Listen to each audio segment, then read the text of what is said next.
Patrick, where did you go? I heard you disappeared halfway through while the doctor was explaining the symptoms of our son's illness to you. I'm not back at 100% myself yet, so I really need to know what's going on.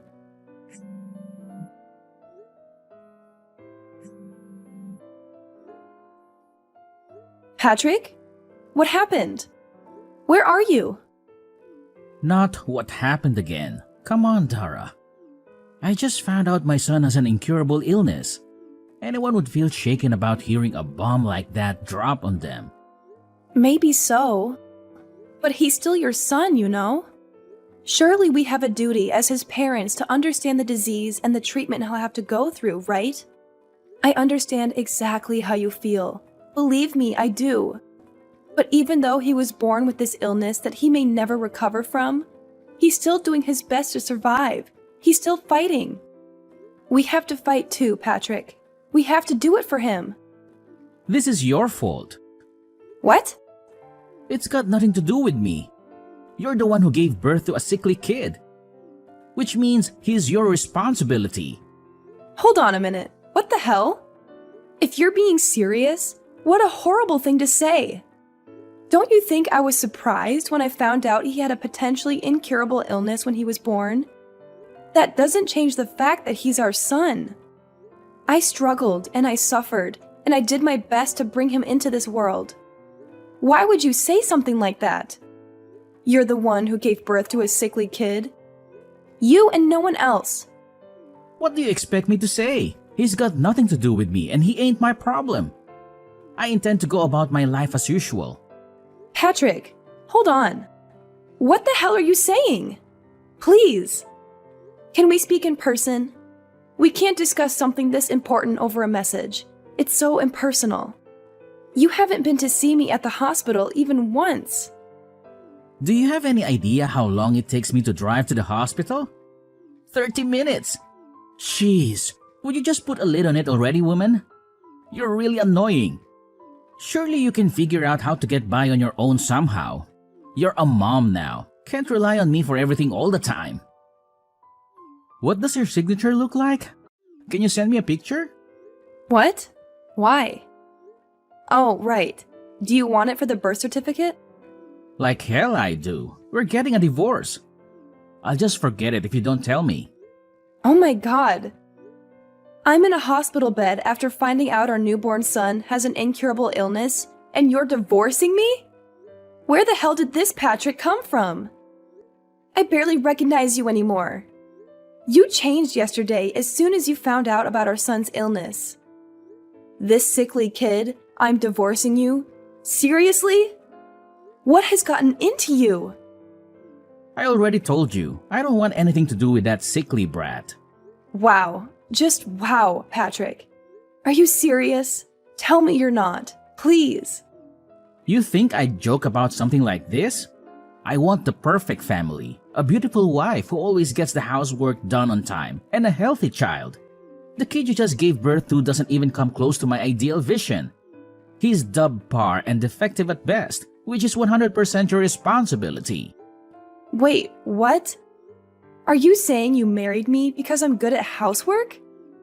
Bingo! You enjoy housework, you enjoy cooking, and to top it off, you're not bad looking either. What's more, you're completely subservient to me. I really like all that stuff about you, babe. I also like the fact you're timid and have low self-esteem.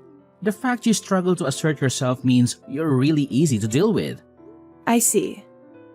So you've never loved me. Loved you? I never knew you were such a romantic, babe. What is this? A chick flick? What does that matter anyway? I always fulfill my duties as a husband, don't I? Have you ever struggled for money? Even once? Has there even not been food on the table? Huh? I'm an elite husband of the kind most women would kill for. Not just that, but my mom and dad are stinking rich. I'm one of life's winners, the chosen few, the cream of the crop. I think you get it. Anyway, if anything, you should be grateful you got to marry me, even if only temporarily. Aren't you happy you get to find out what it was like to live with such a fine specimen of a man? Don't cry because it's over. Smile because sweet cheeks happened. I thought you loved me this whole time. I really did. But now I understand. You're despicable, and I have nothing else to say to you. Why would you believe something like that? You're so presumptuous, babe. Despicable? Yes, I'm that despicable. So what? But hey, on the bright side, if I'm that despicable, you'll be eager to get this divorce over with as quickly as possible, right? I'm pleased we see that eye on this. Good girl. And don't worry, babe. I accept I'm the one who initiated the divorce, so I don't mind if I had to pay compensation. Child support is basically a foregone conclusion for dads in this day and age. The system is rigged against us men, so naturally you'll be getting that too. That just about covers everything. We're done here, Patrick. Patrick, where are you right now? What do you want, Mom? I'm hella busy right now. Sorry to disturb you, but there's something I need to ask you about your divorce with Dara. Oh, it's about the divorce? Isn't she just the worst? I mean, seriously, the nerve. Can you believe she had the chutzpah to give birth to such a sickly kid and then expect me to have anything to do with it? Yes, the worst. Truly the most disgraceful thing I've ever seen in all my years on this earth. You! That is! Huh? Me? Are you a scumbag as well? Obviously, I mean you. Who else could be described in such terms in this situation? You ran away from the hospital with your tail between your legs the moment you find out your newborn son has an incurable disease. Who other than you could be the scumbag here? Quit messing around, Mom. That stinks even for a joke. You seriously expect me to raise a kid like that? He's your son. So obviously I do. Although looking at your behavior, maybe it's for the best that he grows up not knowing you exist. Because we sure as hell that we don't need to waste space for you on this planet. I feel so awful for Dara. She's a lovely girl who deserves so much better than this. Don't you give her your sympathy, Mom. What the hell? How am I the bad guy here? What need would I have for a sick kid like that? He'd be nothing but a burden. Not just sickly, but incurably sickly. That means his whole life. Anyone would hesitate to put their time and money into raising such a defective excuse for a human. In that case, maybe I should toss you in the trash where you belong then. You suffered from the same disease as little Billy when you were a baby, after all. Did you know that? Oh yeah, Billy is your son's name. Huh? Isn't it lovely? Me and Jay decided on it. No, not that. What do you mean I had the same disease? That's right. The doctor told me there was a chance you might never recover. In spite of that, I still raised you. Then when you were 4 months old, it disappeared on its own and you made a full recovery. You have no idea how glad I was. What the? So it's not an incurable disease after all. You should really go and tell Dara and the doctor. I don't think they got the memo. I know you're a complete moron, but are you short of seeing too? How many times do I have to tell you the doctors don't know whether it'll get better? In some cases it does, in some it doesn't. You've put me in a real difficult spot here, Mom. How can I make an informed decision on a divorce without having access to all the information? You should have told me this way before now. Excuse me? It seems to me like you've already made your mind up on the divorce. Even if you want to stay with her, she's done with you now after how you've acted. Surely you realize that? I told you, I only acted like that because I thought the brat was gonna be sickly and infirm forever. If that's not the case, I'm happy to apologize. That won't be necessary. It won't? Oh yeah, that reminds me. It's about the compensation. It turns out the amount you'll be paying is actually higher than we initially expected. I take it you understand why? Huh? How can I understand if you don't tell me? Stop messing me around, Mom. That's right. When you made your escape from the hospital, you went straight to your lover's house to live with her, didn't you? I'm sitting enjoying a coffee at her house right now, So make sure you hurry and come see me soon. I'll say that one more time. Get your backside over here right now. Mom? Oh yeah, and make sure you grab the divorce papers while you're at it. Quickly! Mom, please just wait a sec. I need to confirm something real quick here. You're on my side here, aren't you? Cut the crap, Patrick! I'm sick of your attitude. I'm in the apartment block run by Peeps Properties on 7th Avenue, room 301. That's where you've been living since making your cowardly escape, isn't it? I couldn't find you at the old house, so I figured this was the only place you could be. You can keep running, Patrick. Oh, and by the way, I explained everything to your lover. Turns out she didn't have a clue you were married with a child on the way. It looks like you've gotten yourself into quite the mess, huh? Anyway, my dear son, you better not keep me waiting. You've been checking me down? Mom, look, I'm sorry, okay? I'll apologize, I'll pay compensation, I'll do anything. Just don't tell Jay or Dad about this, please? That ship has already sailed. Dara's known about what you've been doing behind her back for ages now. She knew? Like hell she did. How? Look, I'm only telling you this because you're my mom. But I went to every link to ensure my secret never got out. I moved with double agent level stealth. My cover was flawless. Dara loved you from the bottom of her heart. When you love someone that much, you notice even the tiniest change in their behavior. When she announced that she was pregnant, she said you seemed a lot less pleased than she expected you to be. Disappointed even. Obviously, she couldn't go confronting you based on that alone. But she said that after the announcement, you became more and more distant by the day, eventually getting so bad you barely ever communicated. On top of that, she said you were acting all kinds of strange. I don't think I need to say anything else. I know you know what I mean. She broke down in tears and told me everything when she couldn't keep it all bottled up any longer. After that, I decided to hire a private investigator. So you did fire a private investigator, huh? I had my suspicions. I hate backstabbing women like you sneak around in the shadows like cowardly rats. Have you thought about my feelings even once? Sneaking around like cowardly rats? You've got some nerve. Who's the one who's been sneaking around his wife's back having an affair? Do you have any idea what you've done to that poor girl? You were having an affair. Not only that, but you abandoned your kid the moment you realized he's ill? You are not fit to be a parent. You couldn't atone for what you've done even if you had 10 lifetimes? Do you have any idea how much pain and suffering you've caused your wife? How fragile is her mental state now because of you? And yet, here you are acting like you've done nothing wrong, like butter wouldn't melt, accusing us of being a fault. Come on, Mom. I get it. I'll apologize for the affair. Can we just put this to bed already? Can you please tell Jane to hold off on the divorce for the time being? What? You expect her to hold off on the divorce? You cannot be serious. My head hurts.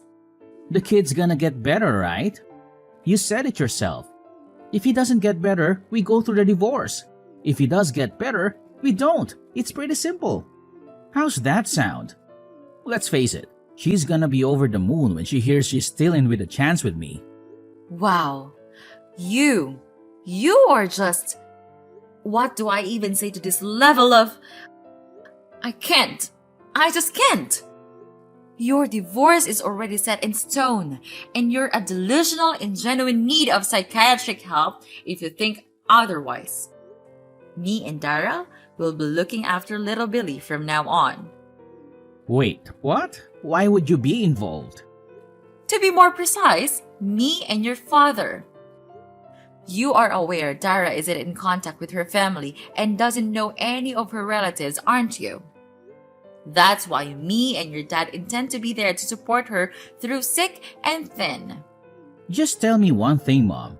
Why are you so committed to having Dara's back? I'm your son, not her. Well, there is the fact that I feel a degree of responsibility for my scumbag son betraying and abandoning her. But even regardless of that, I've always thought she's a wonderful person. Plus, and I never told you about this, but she's my cooking teacher. Your cooking teacher? I've been brushing up on my cooking skills for at least a few years now. You always made sure to tell me how awful my cooking was, ever since you were a little boy. I wanted to get better for when I had grandkids to look after one day. Memories of you blurting out things like, "I ain't eating this crap, do better!" And throwing your plate against the wall or flushing the food I made you down the toilet sticks out in my mind all too vividly. I can't tell you how much it always shocked me. Besides, you must at least know about Dara. She's been running a cooking class since before you were married. She's a certified teacher. I kept it a secret from everyone because I wanted you all to be surprised when you tasted the difference in my food, and Dara was kind enough to keep it on the down low. Back when you introduced me to her as her girlfriend, I was so pleased when I found out she loved to cook. I'd always imagined how amazing it would be if you had a wife who could cook. So yes, Dara is just fantastic. Unfortunately, you are a reprehensible dirtbag, which is why she has my full support over the divorce. Whatever, that's enough. I'm done with this conversation. Plus, if you're gonna be supporting her, then she won't be needing compensation from me anymore, will she? I'm actually pleased. That's completely unrelated. You'll be paying every penny of the compensation and child support you owe her. Well, lawyer up if you refuse. Oh yeah, one more thing. You probably think you're still getting inheritance from me and your dad, don't you? I hate to break this to you, my dear son, but every last penny of it, assets and all, are going into a fund for little Billy when he grows up. What? Wait a second. No! Surely you can't do that. I'm your son. That means I have a legal right to my inheritance. Yeah, that's right. You can't do that. I will get what's mine. Oh yes, we can. There is such a process called disinheritance of an heir. If you don't know what that means, I suggest you look it up. What a shame. Your future's already been laid out for you. It's been that way ever since you made the decision to cheat on your wife. Mom, please, I'm your son. We're family, flesh and blood. How can you toss me by the way so I will be so blindly loyal to a stranger? Have you never loved me? Of course, I loved you. I've always loved you and done my best to provide for you, no matter what. Even when you threw away your food in front of my eyes. Even when you set fire to the scarf I knitted you. Even when I caught you tipping other children upside down to steal their milk money. Even when I caught you stealing money from my purse. I loved you because you were my son. Jeez, Mom, stop digging up the past. It's hardly fair to use ancient history against me like this. But you're right, just like you say. I'm your son. Loved. Past tense. Even love has its limits, Patrick, and mine and your father's love for you has well and truly been exhausted this time. We want nothing more to do with you. Whoa, slow down. Now you're really going too far. Wait. I will not wait. Our minds are made up, and this is not negotiable. Really, you've got some gall to play the victim. Have you never loved me? Have you heard yourself? I saw all your chat history with Dara. What did you say to her when she asked you the very same question? No, man, I just can't catch a break today. Mom, please forgive me. I'm gonna be there for my son, for a little Barry, I swear. His name is Billy, and no, you are most certainly not. Oh, and by the way, your father just arrived at your lover's house. We're both waiting for you. Now, hurry the hell up. What? Why is Dad there too? Wasn't he away on business? He was, but now he's back. So let's all have a nice pleasant chat together. To put it in a way you'll understand, it's time for me and your father to fulfill our final responsibilities to you. by cutting our defective son out of our lives once and for all. What are you talking about? Defective son? Final responsibilities? This doesn't make any sense. Why are you suddenly ganging up on me like this? Oh, don't act so innocent, Patrick. We've tolerated your behavior for far too long. It's clear that you're incapable of living up to our expectations. We've tried to support you, but it's become evident that you're a disappointment. Disappointment? I've worked hard to make something of myself. I have my own career, my own life. I'm not living off of you or Dad anymore, and now you're just going to cut me out? Cut you out? It's for the best, Patrick. You've always been a burden, constantly relying on us for financial help and emotional support. It's time for us to move on and focus our attention on someone who deserves it. This is ridiculous. I can't believe you're doing this. And even Dad treats me like this too. What's wrong with all of you? Your father understands that it's time to make tough decisions. We've given you countless chances, and you've only disappointed us every time. It's time for a fresh start for all of us. But you can't treat your son like this. It's not fair to me at all. Please help me. I'll change. I'll try to become your perfect son. Mom! It goes without saying that Patrick didn't have the courage to show up at his lover's house where his mom and dad were waiting. Instead, once again running away with his tail between his legs. This time to his coworker's house, where he begged him to give him refuge. However, his coworker couldn't help but feel suspicious, and was worried he might be getting wrapped up in some kind of trouble. When he pressed Patrick for an explanation, he went to great lengths to rearrange the story in a way that was convenient for him, omitting anything that might show him in a negative light. But in spite of his best efforts, his coworker, who is known for being short-tempered, yelled, "Quit being such a pain in everyone's ass!" then snatched his phone and called Patrick's dad. His dad drove down at once and dragged his son kicking and screaming out of his coworker's toilet, which he had attempted to lock himself inside. After that, Patrick broke down in tears and begged my parents to convince me not to go through with the divorce, not to mention bombarding me with messages. Of course, I ignored him and continued with the proceedings. Thankfully, the divorce went through without a hitch, thanks to the help of my in-laws. They were super cooperative and kindly went to the trouble of finding a lawyer while I had my hands full with recovering in the hospital. In the shock of finding out about my son's illness, it turned out I wasn't the only one Patrick had been deceiving. He was forced to pay compensation not only to me, but also to his lover, who had no idea he was a married man. Fortunately, my son's illness only ended up being temporary, and he made a full recovery after 3 weeks. Now, we're living together at home, and he's full of energy and a joy to be around. Me and the in-laws are absolutely smitten with him, and they come over to see him every single day. I count my lucky stars that I was able to get his deadbeat dad out of our lives. What kind of monster could say they don't want anything to do with such a cute little boy? When I was at rock bottom after getting hit with a divorce, lost, in a daze, with no idea what to do, my stepmom hugged me tightly and said she loved me as if I was her own daughter. Patrick could never understand just how reassuring it feels to hear such kind words in a time of need. That said, I don't intend on taking that kindness for granted, which is why I plan on finding a job so I can bring in the money we need to raise Billy into a fine young man. I'm also praying he grows up to be thoughtful and kind. The last thing the world needs is another Patrick.